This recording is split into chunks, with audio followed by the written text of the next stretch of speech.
So while he might have preferred a new medium, there weren't any new mediums to have. That wasn't an option. The only new tyre we had was a hard, and that was going to be quicker than anything that was ahead of him on the track. Hi everyone, I'm Olivia, and today I'm going to be talking to James, answering your questions about the Canadian Grand Prix on this week's Akkodis Debrief. James, what an incredible weekend! I mean, it's a super special one, especially for me. I am a Canadian, so it's my home race. Talk us through a little bit about what the energy's like at the factory and the team. What was it like trackside? I think there is an undercurrent of great happiness, obviously, but there is just a little bit of floating around on the surface of that buoyancy. There is just that could have been a win, and you can't put that out of your mind, however hard you try. But the main feeling is just of delight that this was another step forward for the car. The first weekend where we could claim to be nicely competitive, and maybe a bellwether for better things to come. Yeah, absolutely. And just on the back of that, actually, how did it feel? Did you also have that holy moly moment when George got the pole position after Q3? Didn't in the moment, because I didn't appreciate in the moment that we were on pole.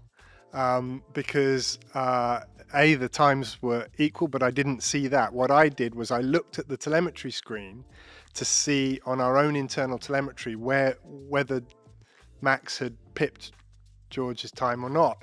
And in our screen, which doesn't register the sort of, if they're equal, then it's the first one that did it. It had Max on top of George. One of the teammates said it's pole. It was set earlier, and then there was the flood of happiness from that. Amazing. Yeah, because it's who does it first, right? It doesn't matter. That is incredible. So we've got a question coming in about the front wing. So did the new front wing work as well in Canada as we expected it to? I would say yes. We'd got an idea of how it would behave because we'd run it the previous race in Monaco with just George on that occasion. Had two of them in Montreal, and we expected it to perform well. We expected it to deliver a bit more in Canada than it did in Monaco, because the Canada circuits, although unusual, it's more of a normal circuit than Monaco was, and it delivered more performance. It made the car feel easy to drive, well balanced, and made the car the driver's friend rather than the thing they've been fighting, which has been what has been problematic in the opening part of the season for us.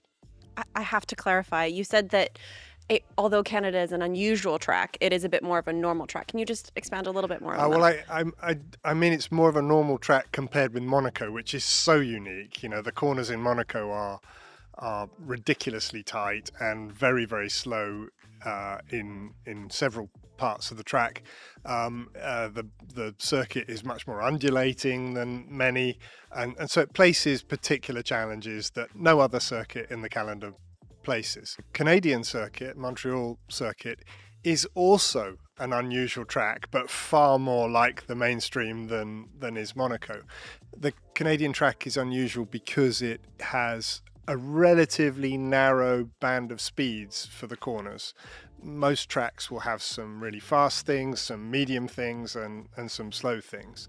And Canada is sort of, most of them are all in one speed band, which makes it slightly different.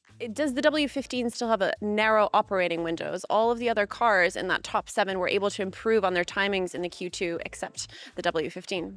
I think we have broadened it substantially. I think there's more we still need to do, and we'll know, I guess, for sure when we go to the next track, which Barcelona, because there is really very substantial range of cornering conditions. There is also a much hotter track, and so that will be quite a stern test of a vehicle. Is that for the temperature of the tires, getting in that right range? The drivers have a very difficult job to do on an outlap. We are not allowed in the garages to heat the tires to higher than 70 degrees, but the tires themselves need to be hotter than that to get the best from them on the lap. They have to manage the outlap of the qualifying before their flying lap, such that they bring the front tires and the rear tires into their window, while also respecting the minimum times that the that the race director has sort of imposed on them as a thing, and not blocking cars behind them, and it's very, very difficult outlap to get the tyres in the right place. And it doesn't take much by way of being a degree here, cold here or there, to just take the edge off them, and then they launch into the first corners. If the car is not as well prepared as it might be, then the tyres will just slip a little bit on the surface. That will make them overheat on the surface, and you lose a bit of grip, and then it will just run away from you. We're not talking about by much, but look at the front end of the grid. Lewis was only the blink of an eye slower than George, and George was on pole and Lewis was 7th. So they're fussy in as much as it's very hard to get the absolute best from them, and the gaps between you and your competitors are tiny. So you're punished very heavily for very, very small transgressions. And I think that pole position time confirms that, doesn't it? Now, James, on to the race then. We're looking at loads of different tyre strategies that we had at the Canadian Grand Prix. But what was the decision to pit Lewis and put him on the hard tyres when the mediums were clearly looking faster? Well, there's a lot packed into that question. First of all, when the track gradually dried up and went to wet, we didn't put Lewis on the hard tyre. We put him on the medium tyre. We used up his final fresh set of mediums to give him the car on the track on the tyre that subsequently was shown to be the quicker tyre. The change, I think, that is implicit in the question is not that first change when we went from the wet tyre to the dry, but when we stopped behind the safety car to put Lewis onto a fresh set of tyres, and then we switched him from the medium to the hard. And that decision to do that was the correct one, because Lewis had a completely free stop. He was not threatened by anyone from behind. There was a safety car, which meant that he was at the end of his pit stop, he was going to be able to close back up on who was ever ahead of him and be in the trail behind the safety car. But he would be on fresh rubber, and those ahead of him, other than his teammate, would be on used rubber. And it's absolutely not a question whether a brand new hard would be quicker than a 12, 13 lap old, I can't remember exactly how many lap old they were, medium. So while he might have preferred a new medium, there weren't any new mediums to have. That wasn't an option. The only new tyre we had was a hard, and that was going to be quicker than anything that was ahead of him on the track. So that's why he ended up on the hard, and definitely faster than the McLarens and the Red Bull. Why? I think probably the more interesting question is, why did we fit George with a hard tyre when the track went from wet to dry, and fit Lewis with a medium? And I think that is also sort of packed into the complicated question I was asked at the beginning, because it was like, why did we fit Lewis on a hard when medium was clearly the quickest? Well, the fact that we chose different tyres for the two different drivers was because it wasn't clear. It absolutely wasn't. These things are clear afterwards, but not clear beforehand. When we ran on the Friday, the grid, ran on the Friday with the medium tyres. Almost everybody in the pit lane grained the tyre. And that once the tyre grains, it loses its performance very, very quickly and becomes an absolute sitting duck. And the hard tyre is more resistant to graining, maybe a little slower, but more resistant to graining. So we fitted George with the hard tyre as a hedge against the graining. There was a lot of the race still to go at that point when it was going from wet to dry. We fitted him with the hard, and everyone around him was on mediums. Had they grained, then he would have just romped through them to an easy win.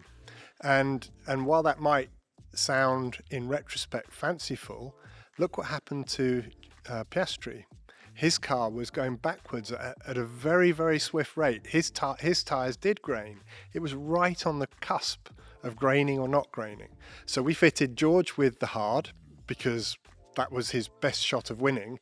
And then just to sort of spread our bets, we fitted Lewis with the medium. And then later on, of course, there's a safety car. And at that point, the only tyres left in the hutch were for George a medium and for Lewis a hard. So they ended up on the reverse of what we'd selected earlier. So So moving on to pit stops, I mean, we had some pretty incredible pit stops this weekend, 2.2 and 2.4 seconds. I can barely get into my own car in that time, so really impressive to see them working at this rate. It seems like everything's really coming together for the team. So what kind of improvements have you guys been making to make these pit stops that efficient? Well, it's a pretty full spectrum effort, that is. If we had run last year's equipment into this year, it would have been impossible, no matter how much the guys had trained, to get the sort of pit stop times we're doing now. We know that we weren't competitive with our stops last year, and so we invested a good chunk of effort into the fine detail of the corners of the car, such that the wheel nuts and the wheels can come on and off more quickly and with a wider range of sort of application error by the gunmen.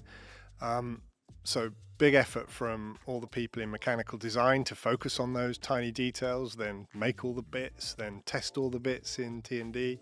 And then once we've made the sort of leap forward with the hardware, then it's over to the pit crews who, in addition to building the car before the race weekend, working every hour God sends on it during the race weekend and afterwards, in the tiny slots in between, they are, at every opportunity they get, wheeling out the car and practicing and getting that amount of choreographed, coordinated activity, which looks beautiful when you see it on the telly. That doesn't happen without just an enormous amount of practice, and we're very pleased with the fact that it's moved forward a fair chunk. Could there have been potentially a different result without the safety cars? Well, there were a couple of safety cars in that race. I'd say the first one helped us. Lewis managed to get past Alonso with a really nice, swift stop. We were just talking about them. So that one helped us. And the second one helped us, and it helped George as well, because McLaren made an uncharacteristic error of not bringing Norris in when the first safety car happened, and that actually allowed George to take back the place he'd lost to Norris. So the first round of safety cars, that definitely was good for both drivers. The second one was more nuanced. At the time it happened, George was in third place on the track on hard rubber, surrounded by folk on medium rubber. He just put a wheel wide and lost a place to Norris in doing so. However, he was still on a very durable tyre at that point, and there was still quite a lot of laps left. So there was still time for the benefit of him being on the harder rubber to play its part in the remainder of the race. And I think he had a very fair chance of putting pressure back on Norris and maybe reclaiming that second spot. So the second safety car meant that we brought him in, put him on fresh rubber, and then he got himself back to where he was before the safety car.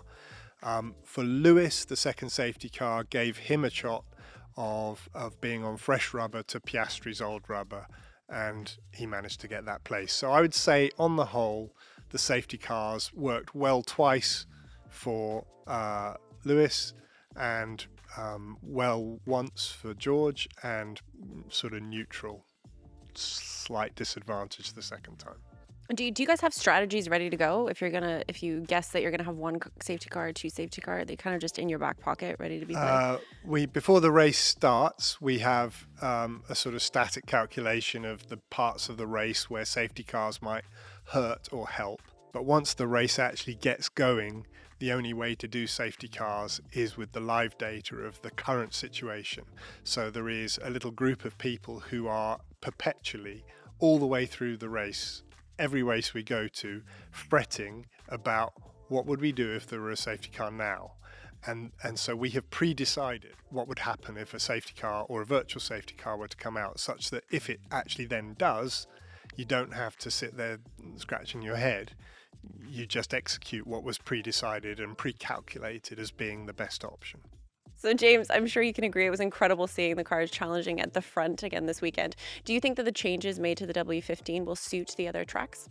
The changes we've made are definitely making this car a better car, and that will be true at every circuit we go to.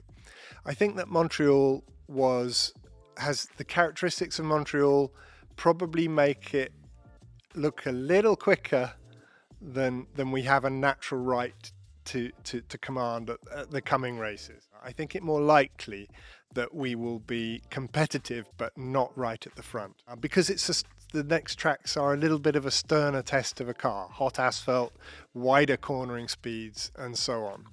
However, that said, I also know what we've got coming. I also know what we're planning to further improve the car, and our challenge is just to keep those upgrades arriving at a pace that the others can't keep up with, and in doing that just bullying our car to the front by virtue of the effort made by everybody here over the coming weeks and months to get the car so that it can have its Montreal weekend or better at any track that we face in the future.